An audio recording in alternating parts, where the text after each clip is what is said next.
Welcome to Polaris-Live. This is your host, Sarwar Kashmeri, with conversations on the U.S.-China relationship and its global impact as seen through the eyes of experts from around the world. This viewer-supported channel is brought to you in conjunction with the Foreign Policy Association of New York. We're coming to you live, so if you wish to ask questions, you may using the bulletin board on the right-hand side of the screen. We'll try and get to as many of the questions as we possibly can. My guest today is Ambassador Jorge Heine.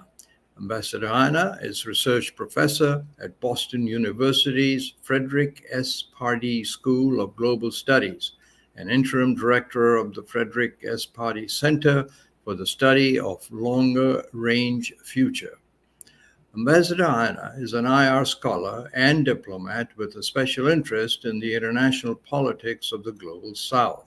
He has served as ambassador of Chile to India, South Africa, China, and as a cabinet minister in the Chilean government.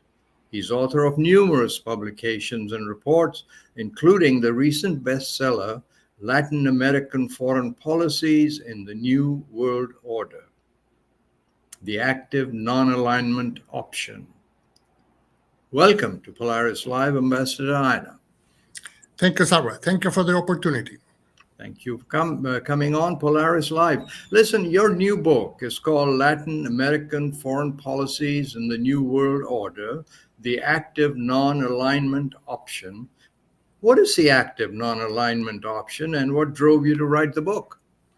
Well, active non-alignment is about taking a stance on the current troubled situation of world affairs and making the best way forward. And let me tell you how this arose. In 2020, Latin America was very badly hit both by the pandemic and by the economic recession that emerged as a result of that. As you may or may not know, Latin America was the region in the world that was most badly hit proportionally. With 8% of the world's population, it had 30% of the world's official fatalities. And it was also hit very badly by the ensuing recession, whereas the world economy dropped by 3.3% in 2020. Latin America's economy in the region fell by 6.6%. So that gives you an idea of how bad the region was hit. And in the midst of all this, the region also found itself between a rock and a hard place in this competition. Some refer to it as the second Cold War between China and the United States. And so countries were being pressured to do this or that, to cancel projects, and so on and so forth. And in that situation, with my colleagues, Carlos Fortin and Carlos Minami, we decided that it was important to come up with a new approach, something that would allow our countries to deal with this very troubled situation. Right. The first Cold War was very bad for the region, and it is important to avoid a similar effect now. Well, you know, growing up in India, I will remember the splash that the non-aligned movement made during the Cold War, you know, with President Sukarno of Indonesia and Prime Minister Nehru of India. And how is what you've just described different from the older non-aligned movement, which disappeared after a while? Sure. Well, I mean, the non-aligned movement hasn't quite disappeared. It's still around, although it is a mere shadow of its former self. Now, what we did was to take a page from the traditions of the non-aligned movement that found a place for post-colonial states in the new international situation that was emerging in the 50s and 60s, and not siding with any of the superpowers, but putting their own national interests front and center and evaluating each issue on their merits, but adapting this approach to the realities of the 21st century. Now, what do we mean by this? It is important to realize that in today's world, countries in Africa and Asia and Latin America have a very different situation what they did 50, 60 years ago. Why do I say this? What we have seen in the past few years is a wealth shift from the North Atlantic to the Asia Pacific. Today, there are more billionaires in Beijing than there are in New York City. that tells you much of what you need to know about the very different situation which developing countries find themselves. That's one. Number two, countries in the global south, in Africa, Asia, and Latin America, are much more proactive. The BRICS is a very good example of that. They take initiative. President Lula of Brazil brought forth a peace proposal for Ukraine. He has been very active on the Gaza issue. Brazil chairs the G20 right now, will chair the COP30 in 2025. So both in terms of structure, that is on the economic strength that these countries have, and in terms of agency, that is in terms of the foreign policy they wield, it's a very different situation. That is what allows them to apply what has been called collective financial statecraft, the way that countries of the so-called third world couldn't in the 20th century. You've pointed out that the Russia-Ukraine war, in the Russia-Ukraine war, the countries of the global north responded with diplomatic and economic sanctions, whereas the global south condemned the invasion, yet refused to become implicated in any war effort. It seems to me this has a connection to the setup leading to the non-active, non-alignment option. Can you expand on that a bit? Of course. So that is a very interesting case that you point out, Sarah. Why? Because the vast majority of the countries in the global south condemned the Russian invasion of Ukraine as a violation of international law and of the United Nations Charter. And they did so in a variety of United Nations General Assembly votes. Where they parted way with the West was when it came to the application of Western sanctions. The war in Ukraine is a very lamentable affair, but it is one war among many. Why should the whole world, 200 countries sort of gang up on Russia and apply these, economic sanctions, excluding Russia from the SWIFT system and not trading with it and so on and so forth? Was that applied in previous wars? Did that happen when the United States invaded Iraq? Did that happen in the Saudi war against Yemen? No, it didn't. So this Western exceptionalism that, certain wars, because they are taking place in Europe, are more important than others, is something at which countries in the global south look askance. You remind me of a statement that India's foreign minister made at a press conference in Europe, Jorge. The reporter asked him, why was India sitting on the fence in this Russia-Ukraine war?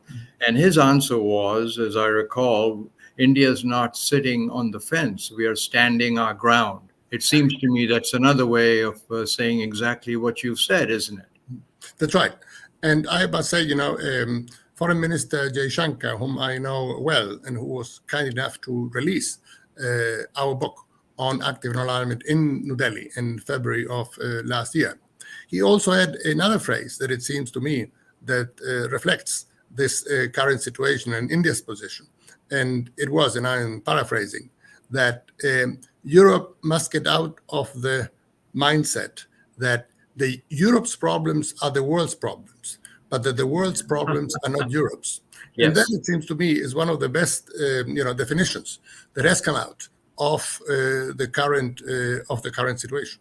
Yes, and just to add a little bit more spice to this conversation, Hoed, a well-known U.S. military professor was on Polaris-Live not long ago, and he said that he wished America had not painted this war as a battle between autocracies and democracies. He said, perhaps we may have gotten much more support than we have. And I think you agree with that from what you've just said.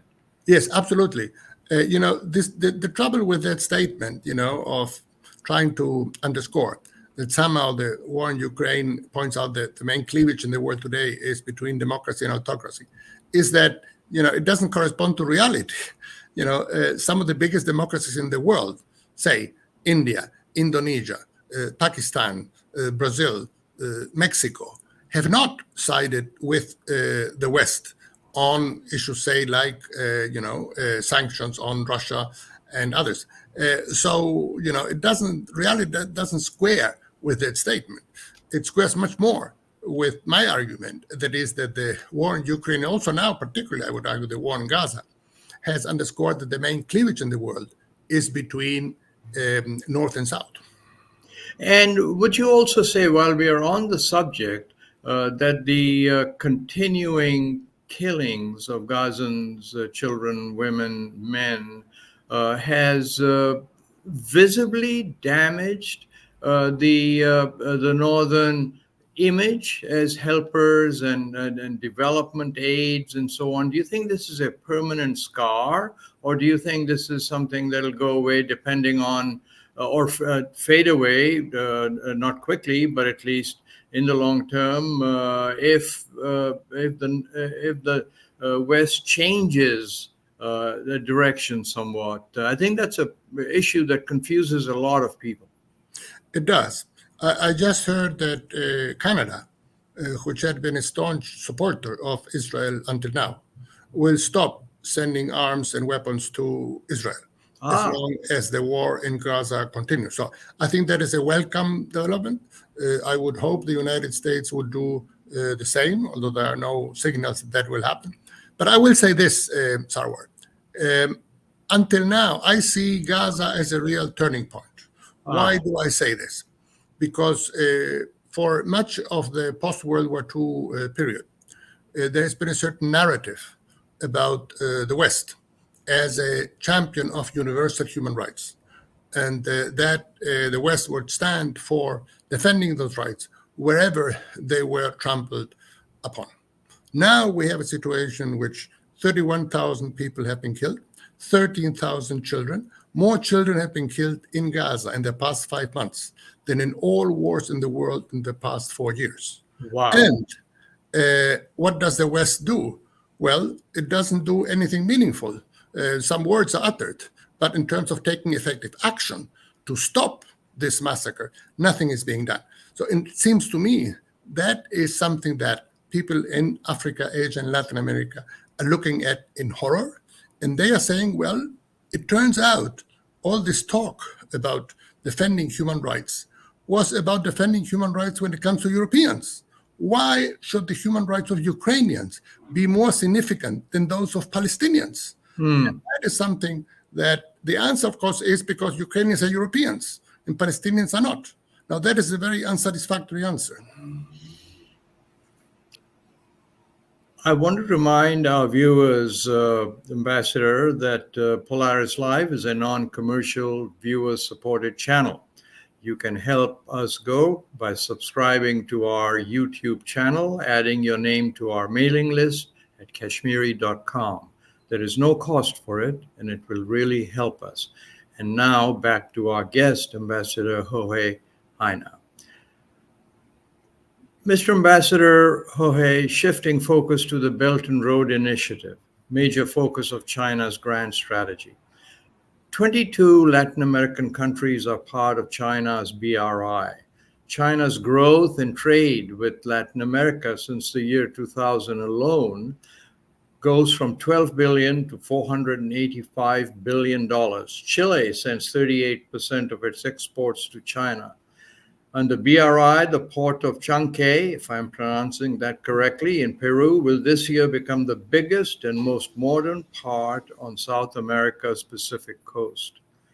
These are staggering developments. I mean, this region is part of America's backyard. What's happening here, Jorge? Well, what is happening is the following.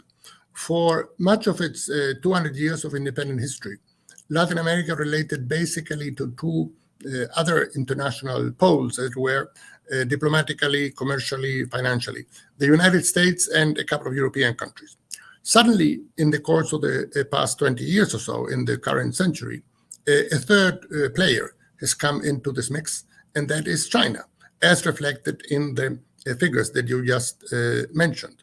So now, one may have different opinions about the role that China is playing in Latin America. But the fact is that it's here, it is here to stay, and in strictly international relations terms, it is better to have more partners than to have fewer ones. It gives you more options. It diversifies the alternatives that you have. In that sense, the presence of China has been extremely beneficial. Aren't these countries worried about the so-called debt trap diplomacy, meaning that China starts these projects around the world, and especially in the global South countries, but it's all part of a way to get them to borrow money until they can't pay it back. Then they run into trouble, and then China takes over the assets that they're helping build. That seems to be the narrative one reads quite often in the Western press.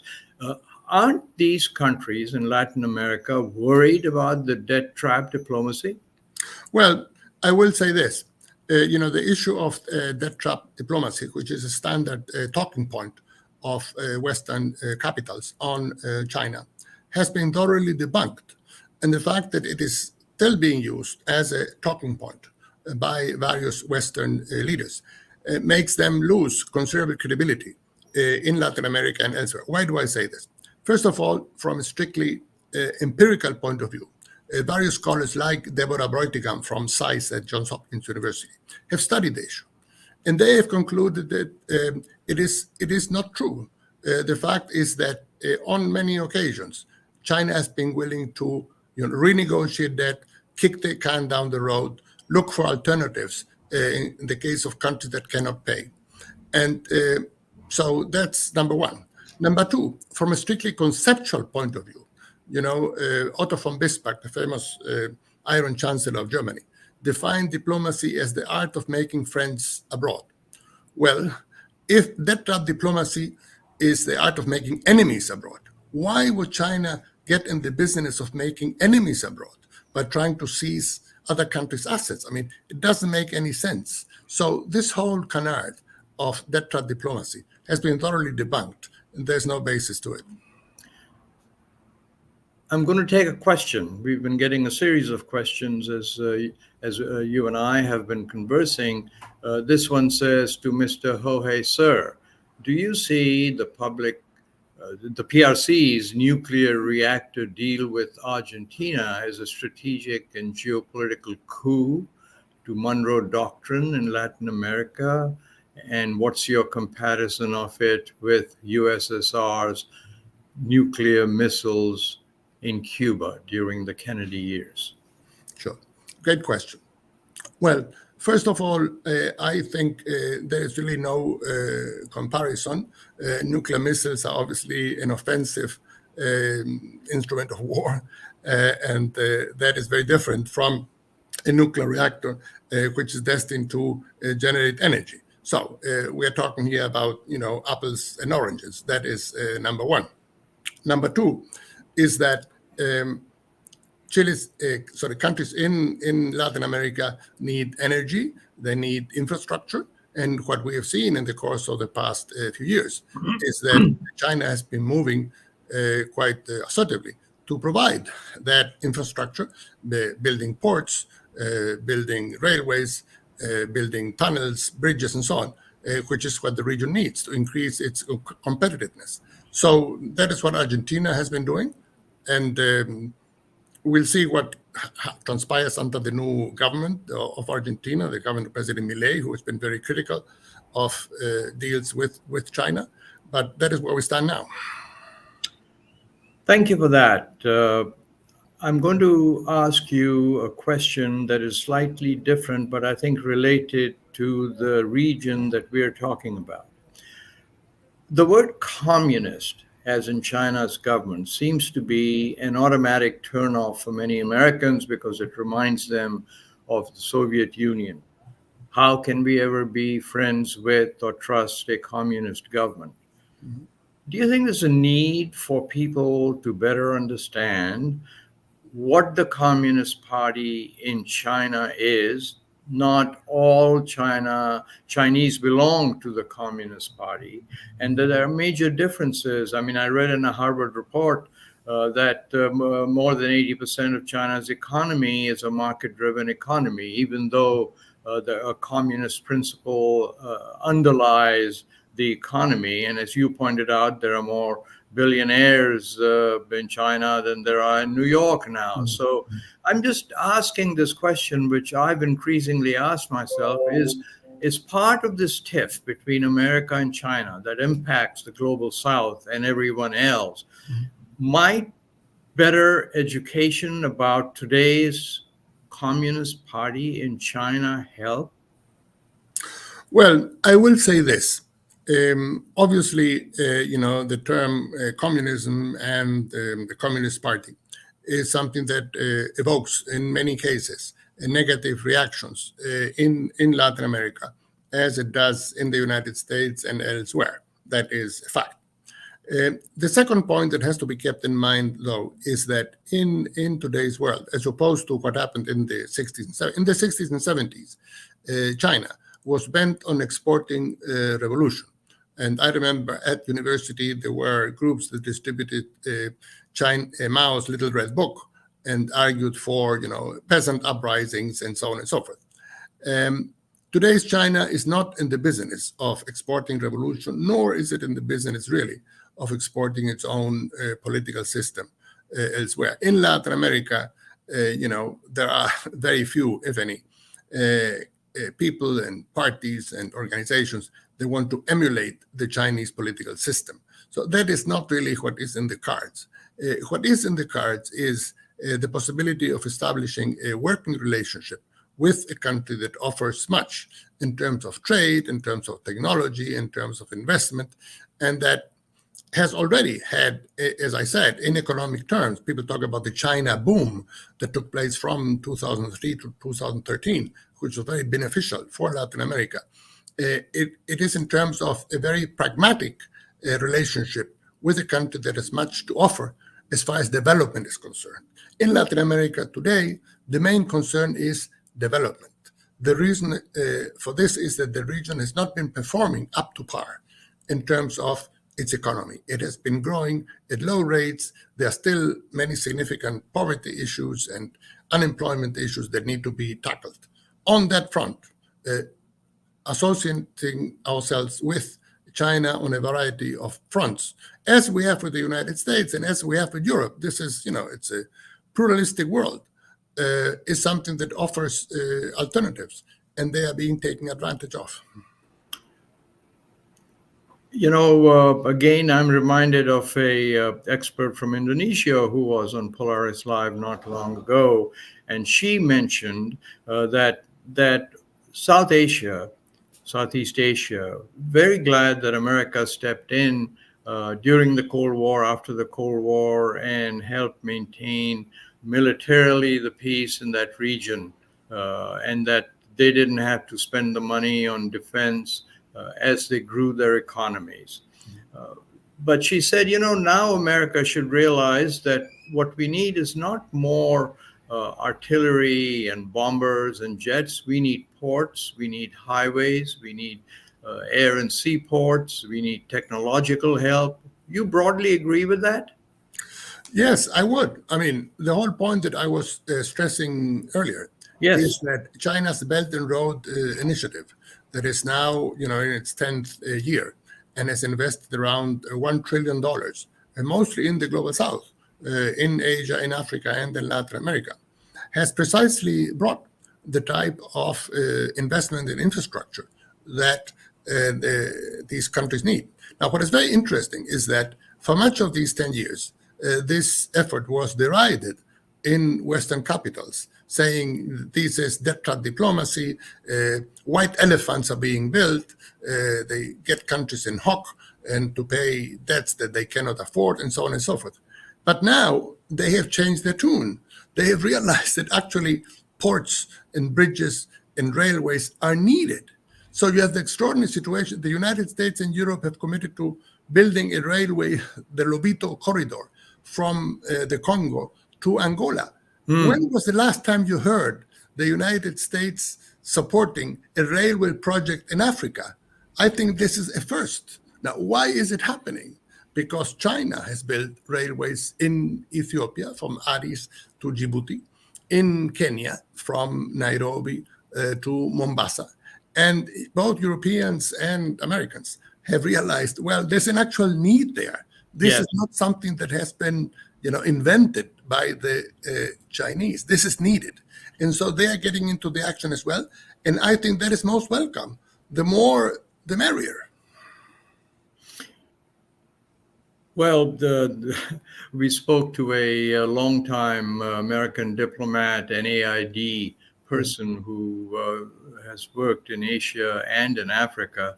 And he said the prevailing joke there is, that a foreign ministry official in Africa told an American diplomat, he said, can you explain to me why when you come here as an American, we get a lecture, when China comes here, we get a bridge? I'm sure that was an exaggeration, but I think that points to, what you're saying. So we're running towards the last 5 or 6 minutes, Jorge. But so let me ask you, first of all, am I correct? And a quick answer on this would be appreciated. Am I correct now in assuming, based on what you've just told our audience on Polaris Live, that there is indeed a change taking place in the so-called world order? And it's being driven largely by the countries, the impact of the countries in the global south, or global majority, as some people seem to call it now. But it seems as though you've also pointed out it's being driven by some of the mistakes that are being made by the West. But I don't see America disappearing or subscribe to this theory of America, fading away, because we have the largest markets in the world, our bond market, the foreign currency market. That's not what you're saying, right? You're just saying that there is going to be a change in the world order, and we need to realize that, and America needs to capitalize on that realization. Am I correct there? Absolutely. And look, let us be clear. The United States is still the biggest economy in the world. It is by far the biggest military power in the world, and it isn't going anywhere. So that is not the issue. The issue is that countries in the global south, as I said earlier, in Africa, Asia, and Latin America, particularly in Asia, I would argue, have come to the fore in a way that we have not seen before. We see entities like the Asian Investment and Infrastructure Bank, based in Beijing, with $100 billion in capital. We see the New Development Bank, the so-called BRICS Bank, based in Shanghai, with $50 billion in capital. We see initiatives like the Belt and Road Initiative that has spent $1 trillion in 10 years now. These are major developments. This is what has been referred to as collective financial statecraft, that were not there, 50, 60 years ago. They've only emerged the past few decades. And those are facts on the ground. And it seems to me that to pretend that they do not exist is not a good strategy. Now, what I would say is that it seems to me that Europe and the United States, instead of using these talking points about diplomacy and so on, what they should do, and to some extent this is what is happening, they should go out and compete and present better development projects than China does. The United States has in many areas better technology, bigger companies, more significant, very well-trained professionals to do that. The reason China is building so much infrastructure in Latin America, among other things, is because US companies will not participate in tenders and in the bids that are put up for them. They just don't. So it seems to me the United States is so much going for it, and it should compete for these projects and to push for development in the global south, rather than try to block China or pretend that those infrastructure needs are not there. And my last question to you would be that it seems as though that the ground is getting prepared if the tiff between China and the United States can be ameliorated. The ground is being prepared for both of the countries to work together to do this infrastructure development in the global south, wouldn't you say? Because both countries, America and China, seem to be heading into a little bit of, not a little bit, but substantial headwinds as far as the economies are concerned. So working together, how much could they not achieve? Absolutely. And let me give you an example. There's something called the Inter-American Development Bank. Indeed. That could play a very significant role in this in Latin America. Yet, sadly, in the course of the past few years, we have seen quite a tiff within the bank between the United States, that is, the major shareholder. China is only, is a member, but basically an observer with a very small share of the shares. But various attempts and bills have been submitted to Congress to block and make it difficult for China to continue to be part of the bank and contribute to projects. All of this is very unhelpful. I fully agree with you. The way forward is by working together rather than against each other. Well, Ambassador Jorge Heine, unfortunately, we've run out of time. I could sit here and converse with you for a long time. But I want to really, really thank you for appearing on this program, your forthright comments, and I hope you'll come back and see us again. Thank you for the opportunity. Well, and with that, we end today's program. I want to thank our viewers from around the world. Please join us again on Polaris-Live as we continue to explore the most consequential relationship in the world today between the United States and China and how it impacts the world. Until then, goodbye.